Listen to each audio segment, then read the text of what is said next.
The swing is the narrative vehicle for the concept of the inner child. Now, when talking about the swing itself, the important thing to mention is that there is only one swing, and it's outside the academy. To my memory, off the top of my head, Naruto is the only one shown swinging on the swing or sitting on the swing. He usually only rides on the swing or sits on the swing when the narrative is attempting to convey that he's being ostracized. Ostracized by the adults, the kids, the fellow students, the teachers, etc. He also rides on the swing when the students or the academy teachers are doubting him or trying to convey that he is incapable of being a ninja.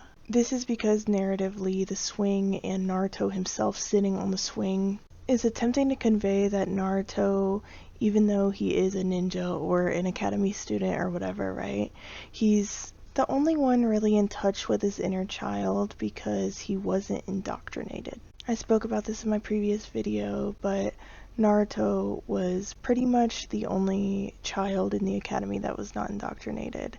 This is because, of course, the ostracization of Naruto. No adults really paid attention to Naruto, neither did the teachers, besides, of course, Iruka. And a lot of the adults and the teachers actually did not think that Hiruzen would allow Naruto to become a ninja at all. Their fear of Naruto prevented them from getting close to him, and that prevented them from doing their, quote-unquote job in indoctrinating him. Narratively, of course, the swing is one of the only, quote-unquote people that was there for him.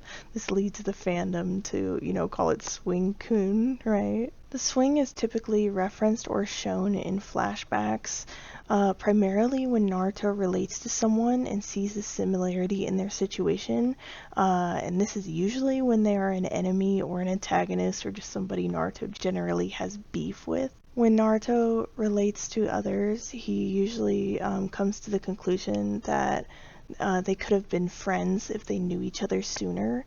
This is in fact something that he said to Haku verbatim. This was also something that was prevalent in Gaara's infinite Tsukiyomi dream, where in his Infinite Tsukiyomi dream, him and Naruto were childhood friends. A major reoccurring theme throughout the entirety of Naruto is indoctrination into the shinobi system and the early loss of childhood.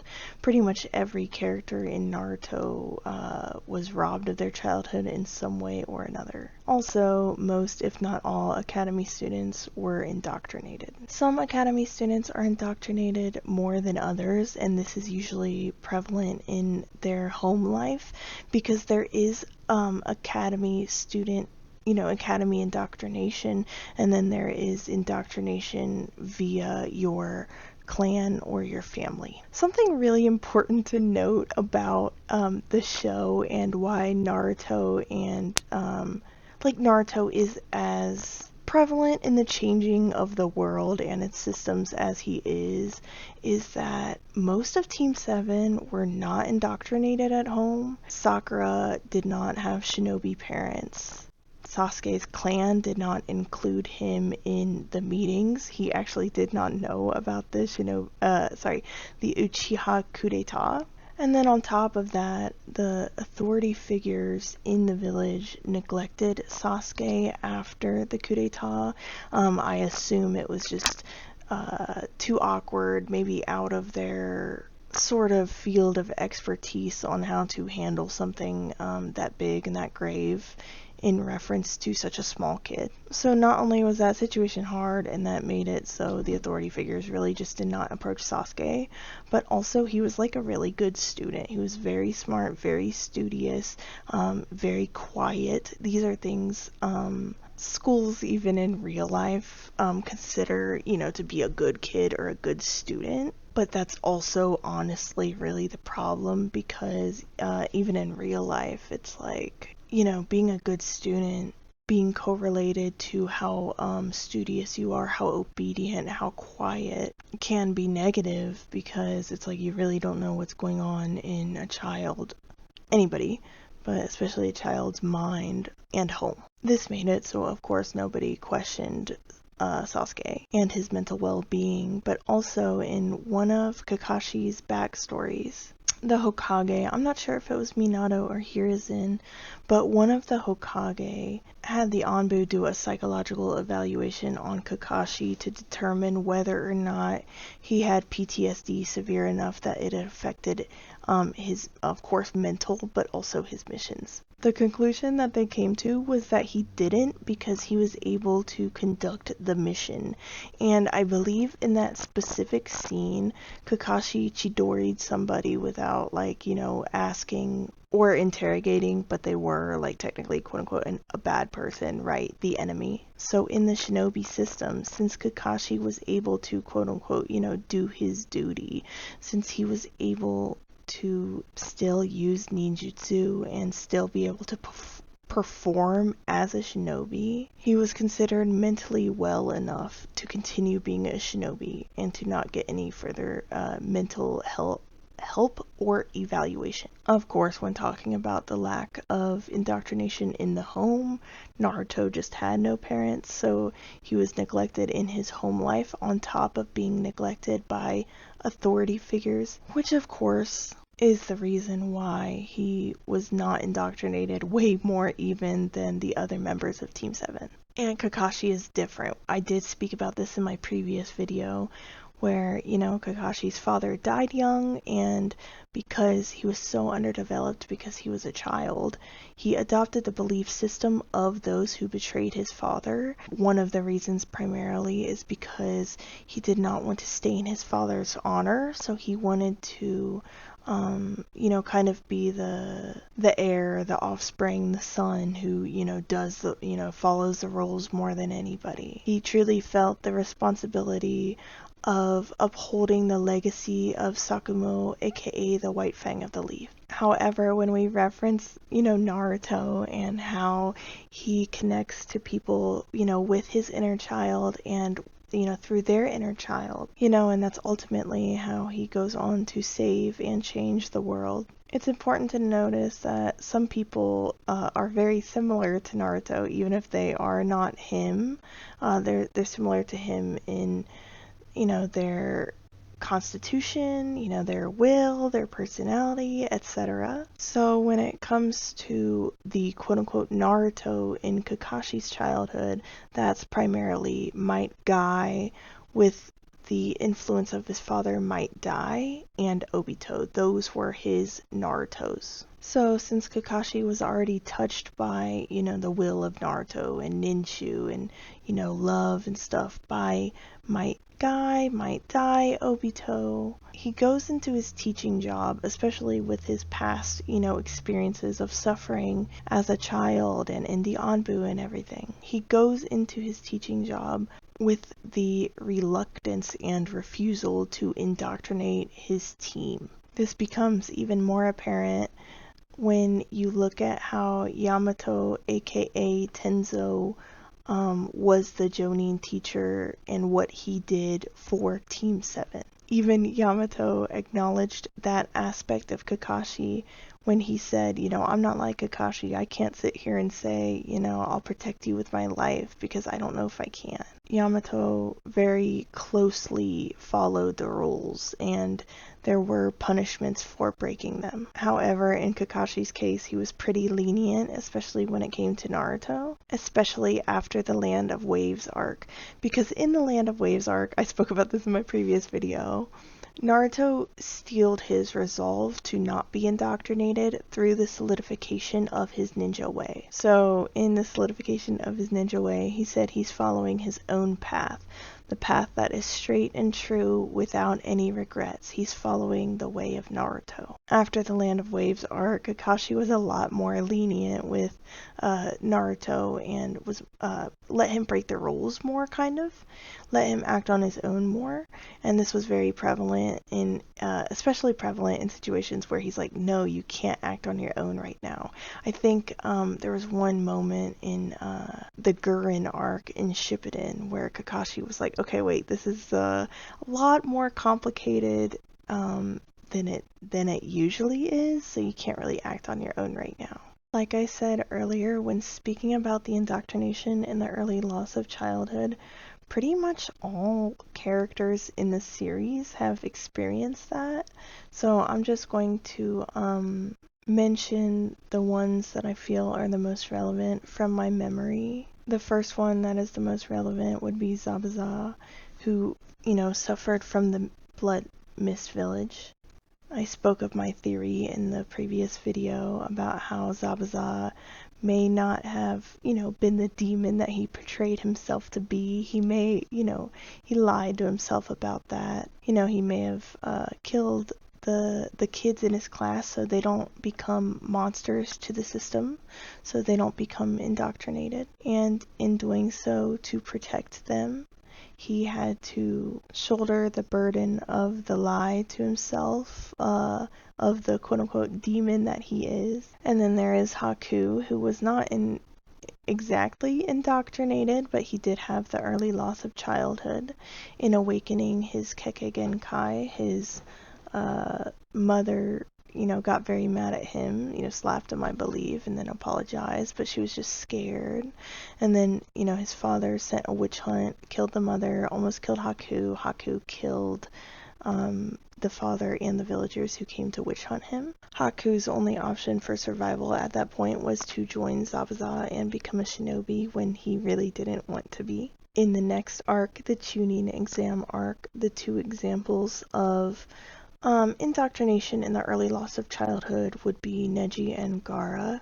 Neji was indoctrinated into the clan's ideals when he didn't want to. Hiyashi Hyuga, Hinata's father, actually didn't even like the clan's ideals. He just didn't push back on it. Even though Hiyashi was the leader of the clan, the Hyuga elder had a lot of say.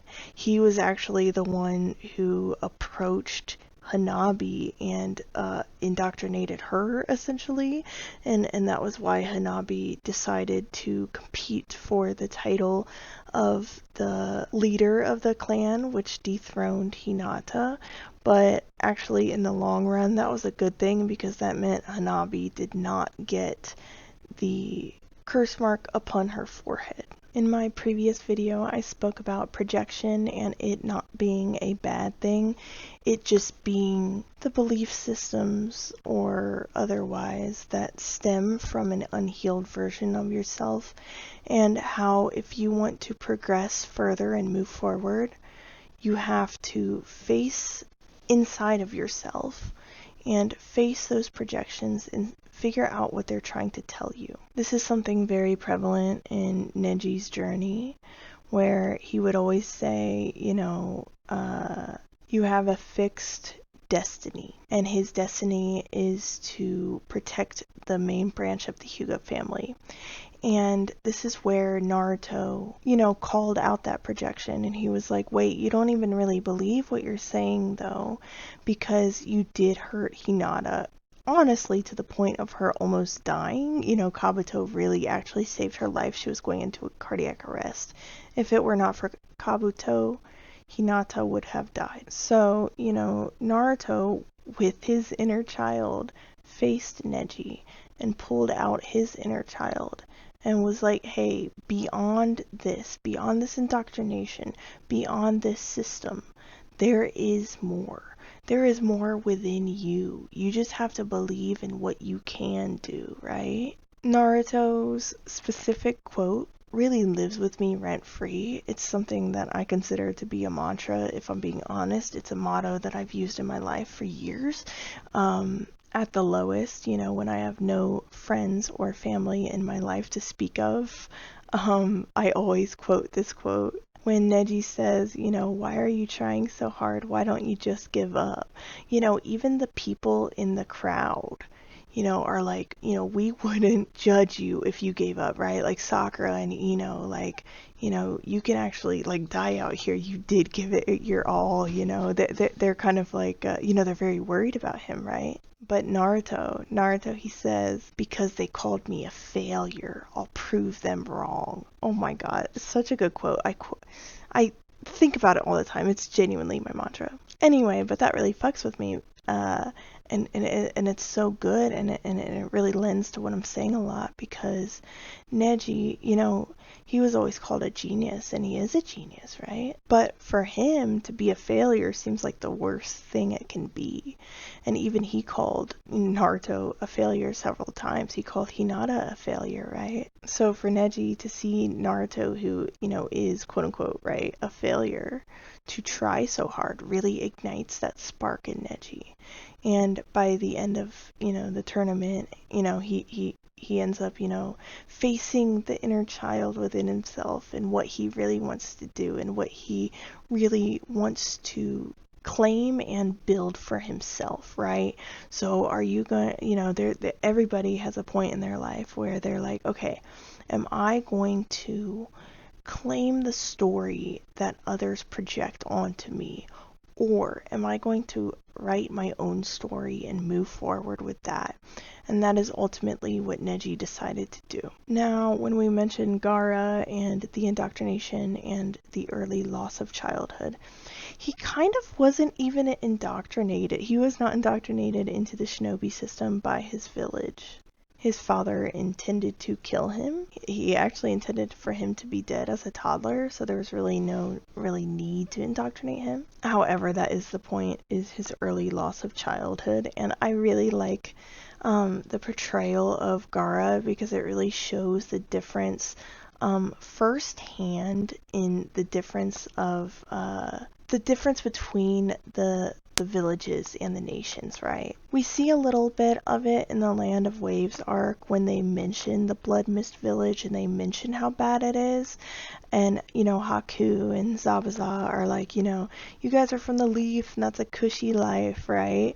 So we see that, but we don't really see actually at all in OG Naruto the inner workings of the Mist Village, even after the Blood Mist Village. We don't really even see inside of it until a little bit in the Sasuke arc at the end, and then also in Boruto. So this was really the first time where we get to see the actual, an actual other village, like a great nation, and how they view and treat their children and shinobi. Something that really lends to, upon first watch through, before you really realize that, Gaara is human too, right?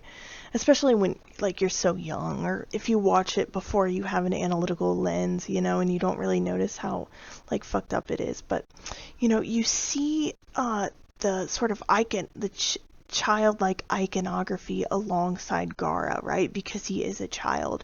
You see him with a stuffed bear. You see him pick up a ball with sand. You see, I believe, the, what's that called? The mobile or whatever, the ceiling decorations that kids have in their room, right? You see this with Gaara as he's talking about being a monster, and that lends to the sort of creepy eeriness of it before you get his full backstory in, I believe, the fight with Naruto. So something that's really prevalent with how Naruto really confronts Gaara is that Naruto is just fighting for his friends and for their safety, and that's really it. So when Gaara says he's looking at me with those eyes or whatever, I believe is how he phrases it, he doesn't mean it in the way that Naruto means it when he talks about the villagers and the adults. He means it in the way where it's he wants to hurt me, but not because he's being sent by my father to kill me, right? So when Gaara faces people who want to kill him or are a threat to him, he usually faces people that want to kill him and do not see him as human. This is usually when he mercilessly kills them. So we see this right before his fight with Sasuke. Some people who lost money betting against Naruto, a feudal lord, I believe, lost money. So he sent his guards to kill Gaara to win the bet on Sasuke. And then Gaara, quote unquote, mercilessly killed them. But they were only seeing him as an object or a means to an end. So for them, Gaara was payday. For the people in his village, Gaara was an order. He was a mission. Like, killing him was a mission, and that's it. So Naruto did not dehumanize him when he looked at him with the intent to kill.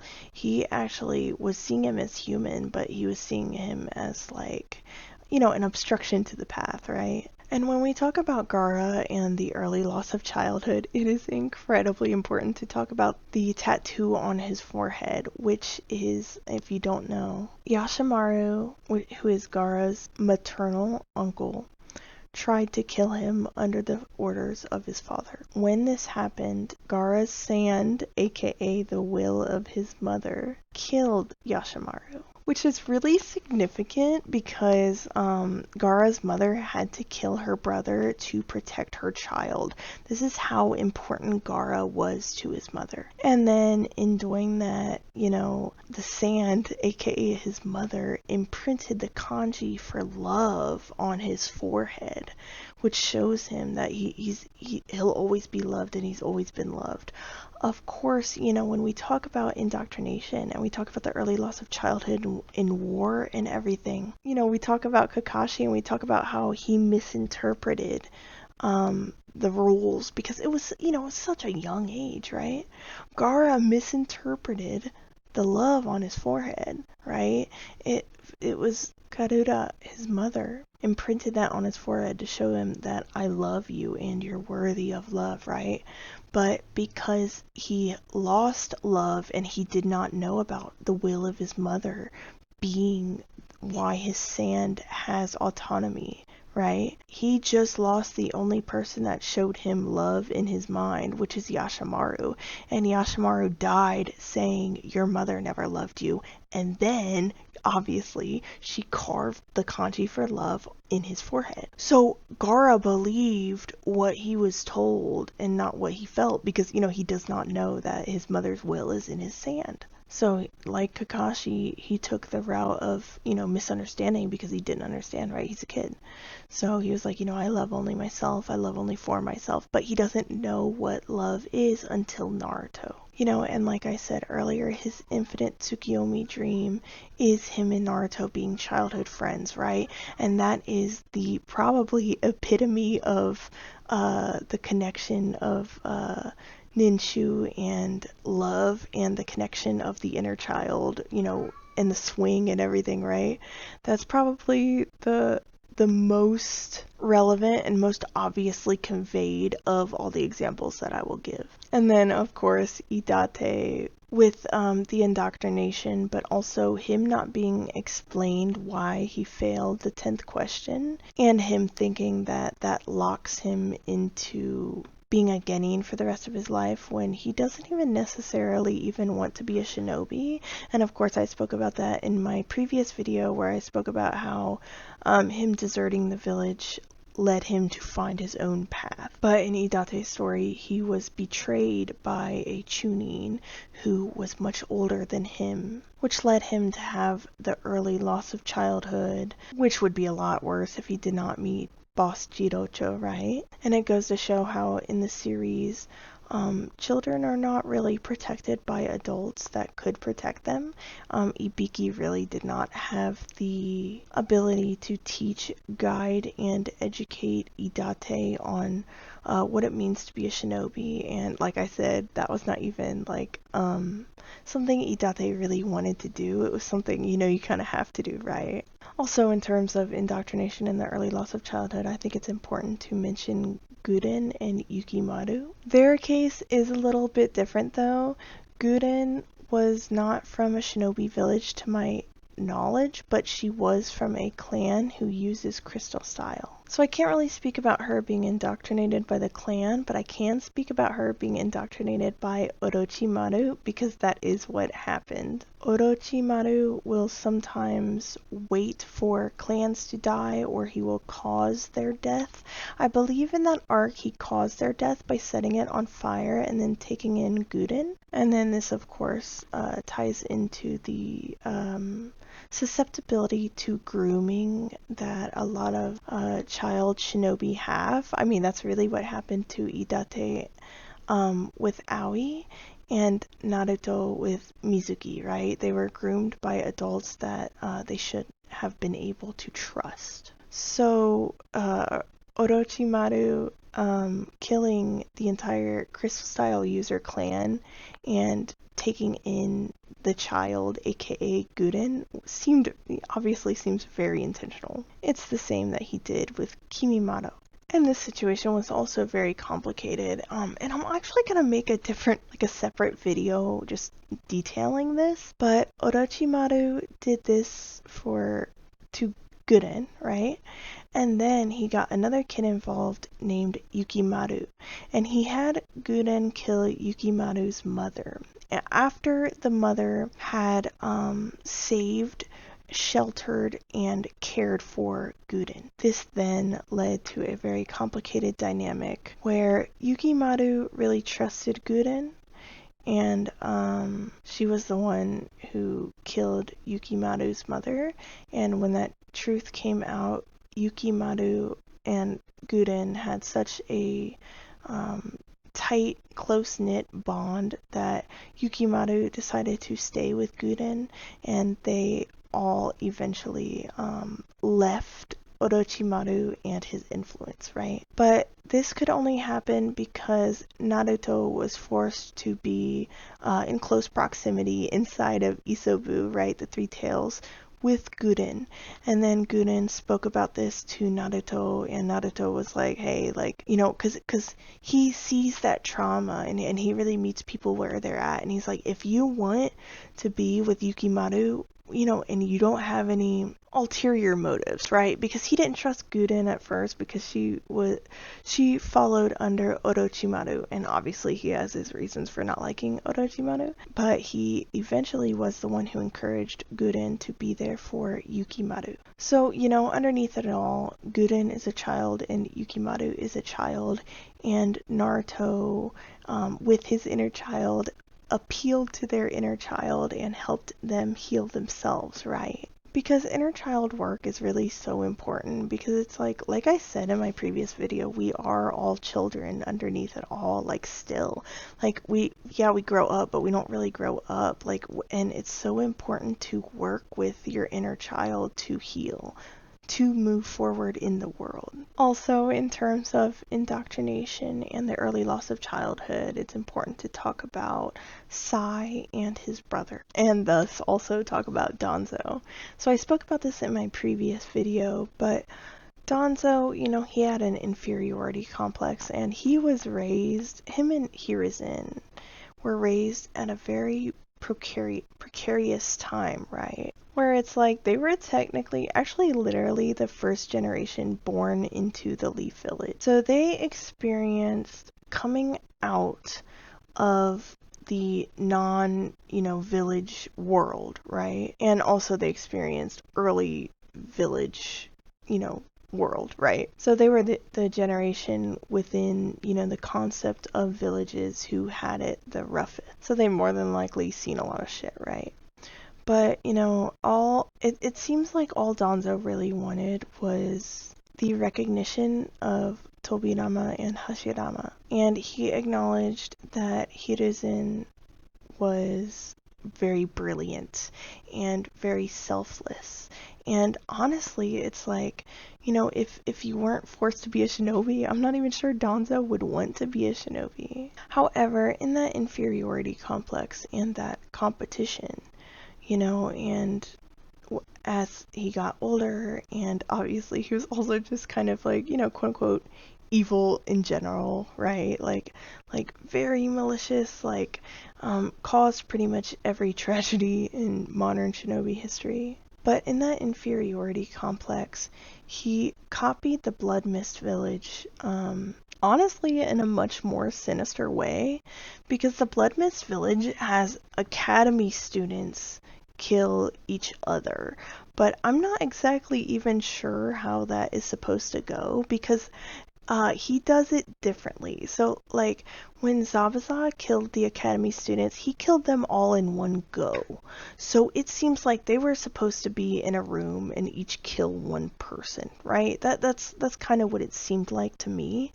Whereas Danzo makes it more sinister, where, he raises two kids together to live in a secluded place where they don't see anybody else. And they don't do anything else but train and cook together and eat together and whatever. And then he has them kill each other. So this is what led to, Sai and his brother and the early loss of childhood. And thus they were indoctrinated from that experience. It wasn't just like early loss of childhood naturally and then indoctrination separately. It was just one package deal, right? Also, it's important to talk about Tenzo, aka Yamato, and how he was from a clan that, like, the way that their chakra and jutsu evolved was very dangerous for their survival, where they could just straight up die. And I believe in that arc, they actually do die, and he is the remnant of that clan. And then Orochimaru comes, and Danzo comes, and whatever, with the promise of trying to essentially eugenics figure out a way to make it so their clan can survive outside, right? Which leads to Tenzo being taken, experimented on, and thus given the wood style. So his early loss of childhood is being ripped from his clan and his, sister, and then living in a test tube and witnessing everybody in the test tube one by one die until he is the sole survivor. Orochimaru actually wanted to just kill him, but Danzo ended up taking him in. Also, on the topic of Danzo, it's important to point out that as he dies, what he sees in the afterlife is him and Hiruzen running and playing, and you'll notice that they don't have headbands on.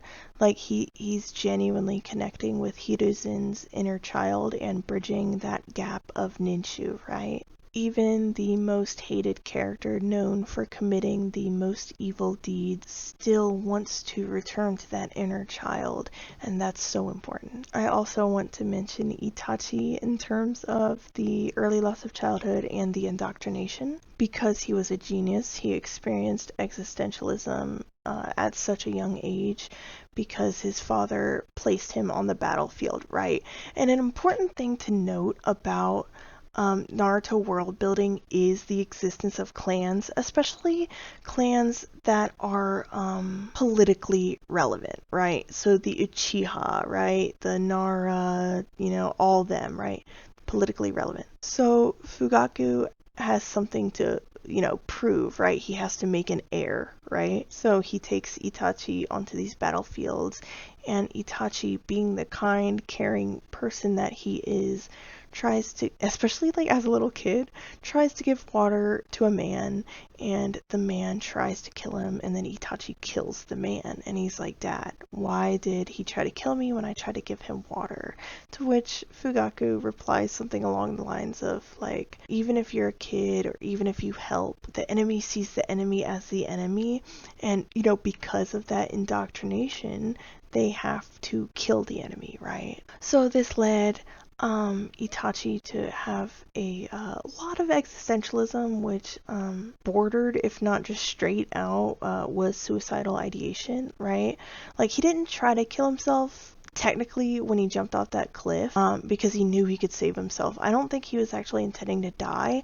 I think he was intending to get to the point of falling to where it triggers that fight or flight sensation of dying, right? Because he has so many questions about, like, what is life, what is love, what is death, right? So it's like, well, what if I push it? Will I get the answer? And then there's that really prevalent scene where he was with kids his age, Izumi being one of them. Those kids were like trying to get him to play and hang out, and he didn't want to, but not only did he not want to, but he was not listening to them as they were calling out to him, and he was in his thoughts, with these existential thoughts, and they started to throw rocks at him. Right? And this is the important part, is like Itachi couldn't be a kid with them. He couldn't play with them, right? It's like when these kids are looking at these, shinobi who grow up early or, graduate early, and, they're strong early, they have that sense of inferiority as well. And that leads them to project the concept that the person who is stronger thinks that they're better than them, right? But they have no way of knowing what Itachi is actually thinking and feeling. So then, he takes one of the rocks that's being thrown at them and he deflects all the other rocks that are mid-air. And that rock ends up hitting the hand of the person who is going to throw that rock. And that scene is so significant because it really shows that that was like shinobi instinct, right? He's having something thrown at him as he's thinking. And these are existential thoughts, right? He's not even present as he's thinking these thoughts. But muscle memory shows like, I gotta survive. There is an enemy, right? There's somebody attacking me. So as he's thinking these thoughts, he doesn't even stop thinking these thoughts to then deflect all the rocks, right? And then that, of course, ties back into what I was talking about with Kakashi's mental health evaluation by the Anbu and how he was still able to complete his tasks, so they did not consider him to have PTSD or anything wrong with him mentally, when that was just obviously simply not the case. It's muscle memory, right? If you have severe mental health issues, you can still do what needs to be done daily. I mean, of course there are people who cannot, but it's wrong to be like to single out people and not give them the help that they need and that they deserve based off of their capability in contributing to society, right? And the last relevant person that I want to mention is Kabuto. Kabuto grew up in an orphanage after he was found by the orphan director, unconscious against a tree with no memories to speak of. Kabuto felt love in that orphanage, and he had a brother, and of course we all know how that went, where he was not allowed to have a sense of identity at all. Like there's so many layers that go into it. However, I really love during the Itachi and Sasuke fight with the Izanami and everything, we see that he says that he has to wrap up the fight in order to make it to bedtime. So even throughout all these identity shifts and everything, he is still remembering his family and his childhood, right? The inner child in the orphanage. And then we see a cut in the war, right? It cuts to a random shinobi in the war, right? Quote unquote random shinobi. And that random shinobi ends up being his brother. And his brother says that he has to make it to it, it's past his bedtime, right? And then, they speak about family back home. And, he says he was raised in an orphanage and he only became a shinobi because he wanted to meet his brother again. And it's like, how fucking beautiful is that? And then, at the end of the war, he was allowed to be the orphan director. And he eventually took in, the Shin Uchihas. And I really think that's beautiful because he was able to, really get in touch with his inner child and himself, right? Because that's the thing is Izanami, it's you have to find yourself to get out of the Izanami. That's the point, is like it's a labyrinth in the mind, and it's a loop, and only by facing yourself and accepting yourself will you break the genjutsu. So in facing himself and accepting himself, he acknowledges that he is Kabuto. I am not the stories that were projected on me, right? I am Kabuto. And that forced him to face his inner child. And then he returned home after, the war. I think it's also important to talk about Orochimaru. Orochimaru lost both of his parents at a young age, and this led him to also be existential. And, he ended up finding the white snake skin. And one aspect of the white snake is immortality. Also, Orochimaru is very, obsessed with immortality, and he's obsessed with learning all the jutsu. And there's no way in hell anybody could convince me that that's not because of the trauma of his parents. So when he found that, white snake skin, right, and even Hiruzen at one point mentioned that he thinks he could have, prevented Orochimaru going down the path that he did if he were to acknowledge the unrest in his psyche earlier. And this really would have prevented a lot of stuff in shinobi history, just in general, if the unrest in people's psyche was spotted and helped and nurtured earlier. You know, Hashirama established the concept of the village and the academy. So teams usually consist of adult jonin and children genin. So this lends to the adult jonin essentially being pseudo parents, or uncles, aunts, right? Like, or maybe even like sibling figures to these kids. But since they never had their inner child nurtured as a child, they're unable to face and nurture the children in their team, right? The closest we really see with this, actually being achieved is Kakashi and his team, and Guy and his team. But even then, they don't have the emotional intelligence because of the system to really help all of their members, right? Like, no matter what Guy did, he couldn't really help or reach Neji. Also, something that I kind of want to mention as a little side note is when we first see Gaara introduced, it's when Kankuro is threatening Konohamaru, right? He's holding Konohamaru by his scarf and threatening to hurt him, right? And Gaara yells at Kankuro and tells him to knock it off, and every character in the vicinity is scared of Gaara. However, I think that this is really interesting because who Kankuro is threatening is an academy student. He's not even a genin or anything. So I think that's really interesting because for me, that looks like Gaara actually protecting like children, even no matter how like quote unquote scary, or even at that point like maybe even in some instances heartless he is. The only people we really see him be heartless to is the people that try to kill him, and then he is also heartless to his siblings Kankuro and Temari. But this kind of makes sense because that's really the only control that he has, is their fear of him.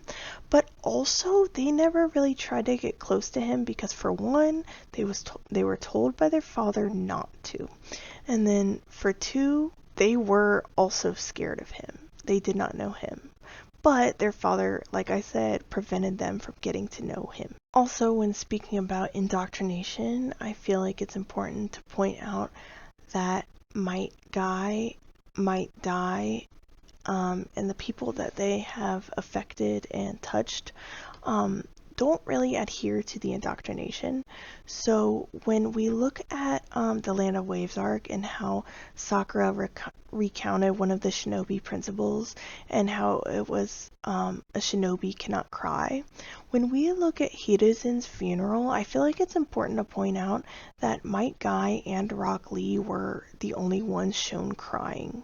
I don't know, maybe Konohamaru cried, I think, but he was not a shinobi yet, right? So there were certain trailblazers before and alongside Naruto that did also reject the indoctrination, regardless of how they would be viewed or perceived. Also, during certain big fights of the series, like the final Valley and the Kakashi versus Obito fight, when the connection, right, the Ninshu connection is strong enough, it will show flashbacks of the kids, the characters fighting as kids, and then that reflected to now, which shows not only the Ninshu connection of, the clashing of fists at a certain power level, allowing you to see each other's souls, right? Because that is Ninshu, is the power and the love. But also it, reflects the inner child and how our true self outside of it all is the inner child. Now, when talking about the inner child in Naruto,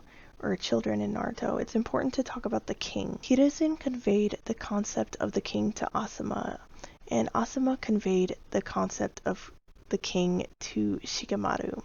And the concept of the king, or the king itself, is the children, right? The next generation. And that is what you have to protect. In the wake of Asuma's death, Shikamaru pondered the king as he was plotting his revenge. And then, he did successfully get his revenge. Shikamaru solidified his resolve to protect the king. And the king can only be protected if the systems protecting children are protected, right? Sakura also protects the king, where in her book, Sakura's story, Love Riding on the Spring Breeze, in that book, she is spearheading and, traveling the world to open mental health clinics in the wake of the war, right? And, she was on a team of people who are quite literally the most impactful on shinobi history. Kakashi being a student of the fourth Hokage and the friend of Obito who pretty much orchestrated the war. Of course, Tenzo being experimented on by Orochimaru with the cells of the first Hokage, which has haunted shinobi history, those damn fucking cells. And then Sai being a remnant of the Foundation. Naruto and Sasuke being the reincarnations of Ashura and Indra. But also, besides being the reincarnations, Naruto was a Jinchuriki and the child of a Hokage, so she saw, firsthand, this kid who was not able to know who his parents were for his safety, how that affected him. And then also Sasuke being the last remaining survivor of the Uchiha clan. She is, she has a normal background, right? She has parents who are not shinobi. So I think it's even more impactful for her to be the one to witness all these people who, on her team had these very, historically and politically relevant or impactful traumas. I think it's so important that she was the one to witness that, and she has the medical ninjutsu prowess to be able to open mental health institutions, and she is progressive enough to not, be like the Anbu who hand-waved Kakashi's condition. And when talking about the protection of the king, moving forward into the future generations, it is of course important to talk about Boruto, right? Boruto, Naruto, next generations, right? While the shinobi system is still in place, the nations and the systems involved are more progressive. A variety of job opportunities are available and people are encouraged to consider them outside of being a shinobi. Playing is also encouraged, like I mentioned with the swing. Boruto and his friends play video games. The swing also, of course, still exists, and it's really important to point out that in Boruto, Naruto mentions that the tree holding the swing is the only tree that survived the war. Trees are very significant spiritually and in the village hidden in the leaves. They represent, sturdy, stable foundation. So I think it's very important that the tree holding the swing, aka the narrative vehicle for the inner child, is the only stable, sturdy foundation from, the remnants of before the war that still stand. However, the early loss of childhood is still prevalent. We see this with Sumire. Sumire is the daughter of a former Anbu root member who served under Danzo. Sai gave all of the Anbu root members a chance to start anew, but some of Danzo's followers who were probably, brainwashed into thinking this, revered Danzo so much that they did not want to live in a society that rejects his teachings. Keep in mind, the foundation literally was under the ground, and while certain people like Sai and his brother were able to live overground for a while, in the cabins to be together and stuff, the majority of people probably did not stay overground for long. I'm not sure how prevalent he was with sending his shinobi out to do things, but I would assume that there were some people who just stayed there for like a really long time before they got a mission. I could be wrong on that though. So Sumide's father had a seal jutsu, Nue and everything, right? A summoning jutsu that he implanted into his daughter. And by the way, this shit like hurt. Like she cried and like it was not good, right? It did not look good, girl. So she was indoctrinated from her father, who was indoctrinated, and he was kind of like the dregs. It's kind of conveyed as the dregs of the old world, right? The remnants of the evil that still lurks, right? Of course, once, that situation was resolved, it's important to point out that victims of the old traditions dismantled them, right? So Sai dismantles the remnants of the Anbu root, and he is the leader of the Hokage Anbu, right? Because the Hokage Anbu are the only Anbu that exist right now. Also, I feel like it's relevant and important to point out that the Hokage Anbu and the Root Anbu, right, in the past, that's only a thing in the Leaf Village. Like, there's no, like, fucking Root Anbu in the Mist Village or anything, right? There's just one fucking Anbu in every nation except for the Leaf Village until, of course, Danzo dies, and then, the ending of the war. Also, it's kind of an interesting thing to think about, but like, I assume, like, well, the Root Anbu, they were kind of notified because their curse mark went away, but then after that happened, of Danzo's death, but then after that happened, everybody just went to war, so I just kind of wonder what the fuck they were doing in the village during that entire war. I mean, it wasn't that long of a war or anything, but, I'd just be wondering. So anyway, another example of the early loss of childhood in Boruto. Another example is Ryogi, which is during the Shikitai arc, right? A friend of Ryogi's parents killed his parents and genjutsu'd Ryogi into thinking it was somebody else who killed his parents, and then used Ryogi's ice Kekkei Genkai to be a quote-unquote honorable. So he used Ryogi as somebody, who's good at combat. And his main goal in the Leaf Village was to steal the prosthetic hand, which is the scientific ninja tool of Naruto. He, of course, did not get away with it, and Ryogi got out of, got free of his control, right? But he is a good example of the early loss of childhood from the dregs of the old world, right?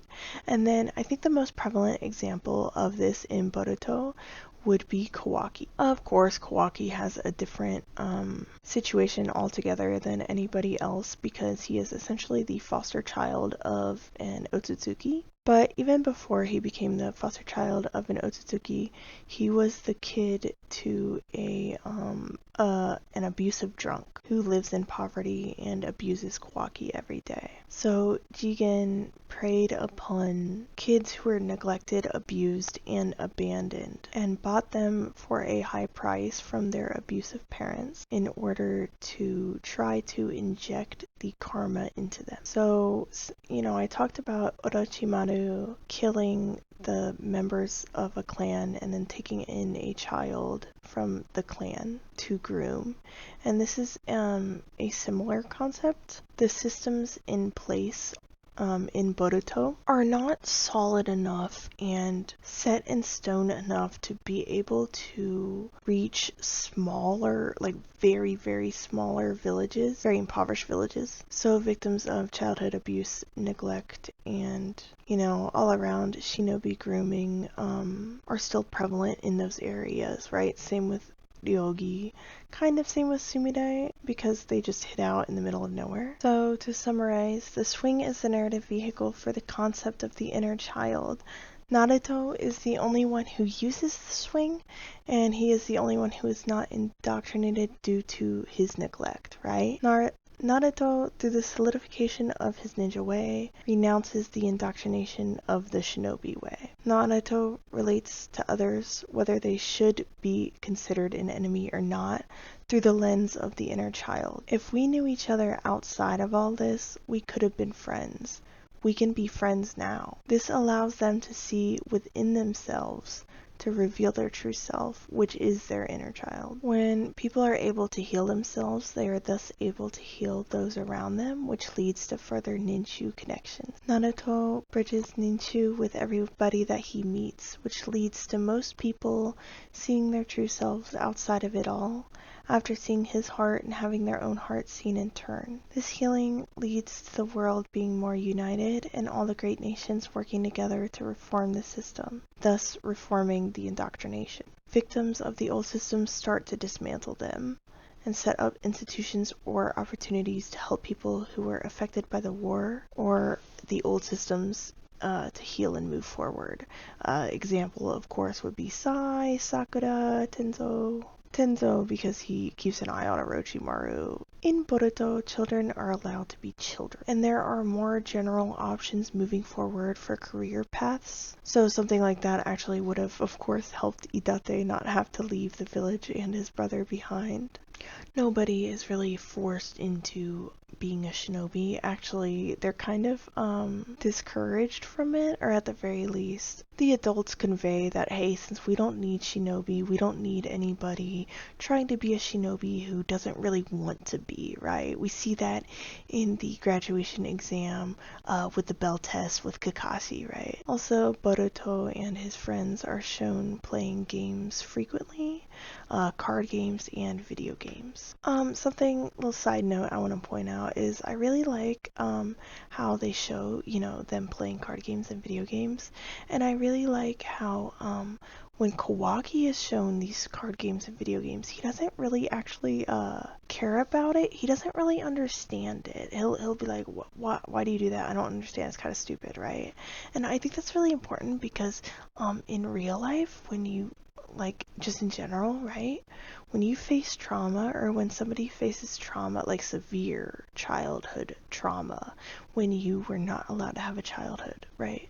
It's hard for those types of people to be able to relax enough to have fun. So Kawaki is like, what's the point in this? Because he's trying to look for a logical solution, right? What do you gain from it? And Boruto's like, it's just fun, right? And he doesn't understand what that is. Now, that is all I have for this video. However, I want to conclude it with two separate quotes that I feel are relevant to this topic from the song Serenity by Godsmack. So the first quote is, I'm the one in your soul, reflecting inner light, protect the ones who hold you, cradling your inner child. And then the second quote in the same song is, I'm the one who loves you, no matter wrong or right. And every day I hold you with my inner child. And I really love that because this is so relevant to what we're talking about with the inner child. And how that really is an aspect of ninshu, right? Like I talked about in my previous video, an aspect of ninshu, having your soul seen and seeing another's in turn, right? And it's like, when you really get into that ninshu plane and, like Naruto does is, he acknowledges and holds and, talks to everybody's inner child, and that leads to that ninshu connection. It's so important. Also, I'm the one who loves you no matter wrong or right, and how I spoke about how Naruto doesn't really care if it's wrong or right or if it's an enemy. He's like, I see you. I see you as a child, and we could have, we could have been friends if we met outside of this, and we could still be friends, right? And every day I hold you with my inner child. Ugh, I love it so much. And I quoted this quote at the end of my last video from Changes by Tupac. And I think it's also relevant for this video, so I want to quote it again. He says, I got love for my brother, but we can never go nowhere unless we share with each other. We gotta start making changes. Learn to see me as a brother instead of two distant strangers. and that's how it's supposed to be. How can the devil take a brother if he's close to me? I'd love to go back to when we played as kids, but things change and that's the way it is. Last video, I believe I quoted that in relation to Ashura and Indra and how Black Zetsu, corrupted their bond, right? How can the devil take a brother if he's close to me, right? But in this one, I think it's just as relevant because I'm talking about Naruto's relation with even, quote unquote enemies and, relating to their inner child outside of it all and still bridging that gap with Ninshu. But a prevalent concept of Naruto's Ninshu is he always relates to people, like I said, whether they're quote unquote the enemy or not, but also whether they are from a different nation. And some people, depending on what nation they're from, they really don't trust outside of their nation. So it can be very jarring for them to see Naruto accepting them so readily. And this was actually prevalent in the war when Ino's mind transfer jutsu projected a lot of Naruto's memories to anybody who shared his, I believe it was his Kyuubi cloak. I could be wrong on that, but I believe they were all connected through his Kyuubi cloak. So her mind transfer jutsu projected the memories to everybody within that war, and everybody was, shook. They were like, oh shit, he's like, they see firsthand, like, this is not just a boy from another nation, like, he's a human, right? Like, I see that inner child within him, quite literally. And then also another relevant part would be Gata's speech before the war started, and he was relating to everybody, and he's like, he was talking about how much Naruto impacted him. He talked about that every every chance he got. I love it. It's so cute. And then, that last part of the quote where it says, I'd love to go back when we played as kids, but things changed and that's the way it is.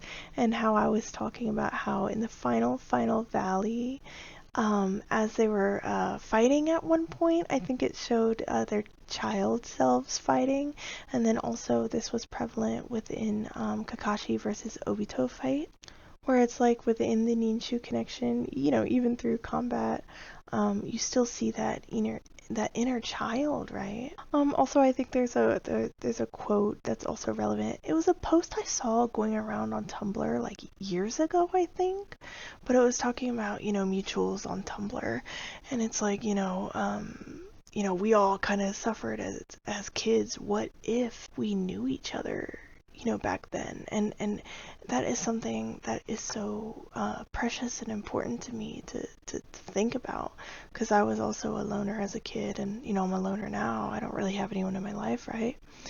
But it's so important to think about, because it's like everybody really is just a child.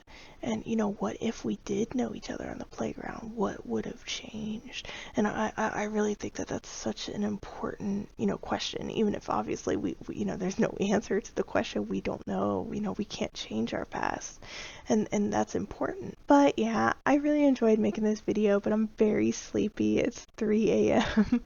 I'm gonna go. Catch you on the flip side.